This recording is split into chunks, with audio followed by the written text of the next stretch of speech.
So ngayong araw guys, gumawa nga pala ako ng dessert sa halagang 100 pesos. Yung mga ingredients nga pala nito ay makikita mo nga lang din pala sa bahay. Kaya sa mga taon mahilig sa dessert, tamang-tama to sa inyo. Nakita ko nga lang pala to kay Mami Jackie. At sinasabi niya na sa halagang 100 pesos magagawa mo to. So yung mga ginamit ko nga pala ingredients dito ay mga stock nga lang pala namin sa bahay. Hindi na nga pala bumili ng mga ingredients na sinabi niya sa video. Kaya kung ano nga pala available sa amin, yun na yung ginamit ko. Madali nga lang pala to gawin kasi pag halo-haluin mo lang yung mga ingredients. May mga nakalista na rin kasi kung ano yung mga ginamit na ingredients. Tapos ayun, lulutuin mo nga lang pala to sa low heat at halo-haluin hanggang maluto. Kaya ako nga pala to ginawa guys kasi sa 100 pesos mo magagawa mo na to. Sa panahon kasi natin ngayon guys ay ang mamahal na ng mga bilihin. Kaya nakakagulat kapag nakagawa ka sa murang halaga. Ginagaya ko nga lang yung construction niya kaso napansin ko nga pala tong ginawa ko masyadong malagkit. Kaya dinagdagan ko pa ng 1 cup of water. At ito na nga pala yung result na kamukha sa video niya. Niluto ko nga lang pala to guys ng mga 20 minutes. Ilalagay ko nga pala to sa 2 garapon para isa sa amin at isa sa mga kapitbahay namin. Makapal pa naman to at kalahati ng container. Dessert lang naman to kaya hindi na kailangan ramihan. Tapos ngayon naman gagawa naman ako ng toppings. Niluto nga pala dito guys para nga pala siyang maha pero dito chocolate. Yung ginamit ko nga pala dito guys ay Champion tapos isang kape. Yung recommend nga pala dito ay kapeng Barako. Kaso wala nga pala kami gano'n at nakakatamad lumabas. Tapos nung kumukulo na nga pala to naglagay na nga pala ako ng cornstarch. Nung lumapot na nga pala to eh nilagay ko na nga pala to sa niluto ko. Dahil bagong kulo nga lang pala to papalamigin ko muna kasi masyadong mainit. Hindi na nga pala to ilalagay sa rep bago kainin. Mag-iingat lang kayo bago nyo to kainin kasi bagong kulo. After 10 minutes nga pala guys, ayan pwede na nga pala tong kainin. Unang tingin ko talaga dito guys ay para nga pala siyang mahamais. Imbis na mais, chocolate yung nilagay. Kaya sa mga gusto nga pala mag-dessert dyan sa halagang 100 pesos, magagawa nyo na to. Madali lang din gawin kasi 20 minutes meron ka na. So yung pagkaganito nga pala niya guys ay parang maha pero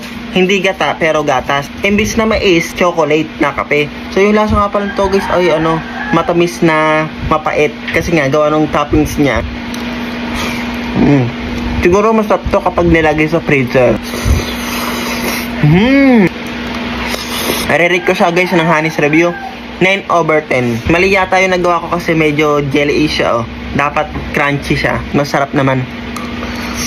So dahil pasado nga pala lasa nito, ipapatayin ko nga pala to sa mga kapitbahay ko para malaman ko kung anong Honey's Review nila sa niluto ko. Hindi siya masyadong matamis.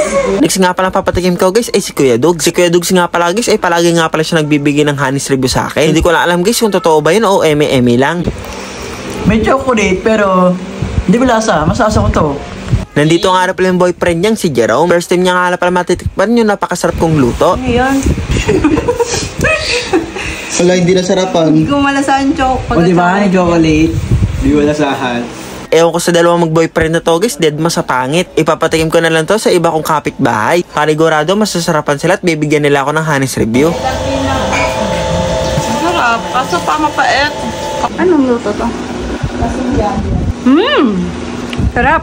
Honey's Review. Honey's Review, sarap. Hindi siya gaanong matamis. Okay na okay yung timpla niya, sarap. Flavor, parang coffee flavor. Mami, ayoko niyan. Mami, ayoko. Masarap na mapait.